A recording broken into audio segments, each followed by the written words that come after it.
আসসালামু আলাইকুম রাহমাতুল্লাহি ওয়া বারাকাতুহু।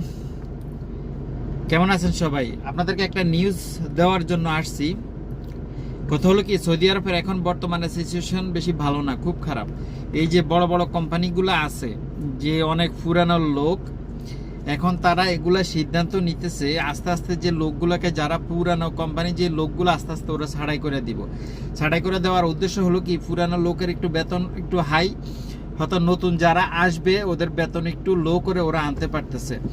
এখন অনেক কোম্পানি অলরেডি ডিক্লারেশন দিয়ে দিছে যে কথা হলো কি, যারা পুরান লোক ওদেরকে যদি কাজ করতে ইচ্ছে হয়, থাকার ইচ্ছা হয়, ওদের যে বেতন, ওই বেতন থেকে অন্তত পক্ষে 700-800 রিয়াল ওরা ডাউন করে দিবে। তো যদি ওরা কাজ করার ইচ্ছা থাকে, যদি না ইচ্ছা থাকে, ওরা দেশে চলে যেতে পারে।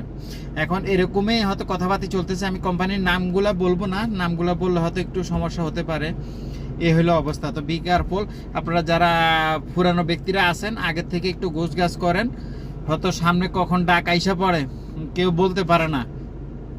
হয়তো আমরা অনেকে আছি, কোম্পানিগুলো এমনই করে, আপনি কাজ করতেছেন সব, কিন্তু আপনাকে ইনফরমেশন দিব না। কাজে আপনারা যে কাজ করতেছেন বলবে না যে অমুক দিন আমার পাসপোর্ট চলে আসছে, আমাকে দেশে যেতে হবে। তখন আপনার কাছে দেখা গেছে কোনো কিছুই থাকবে না, আপনি জিরো হয়ে থাকবেন।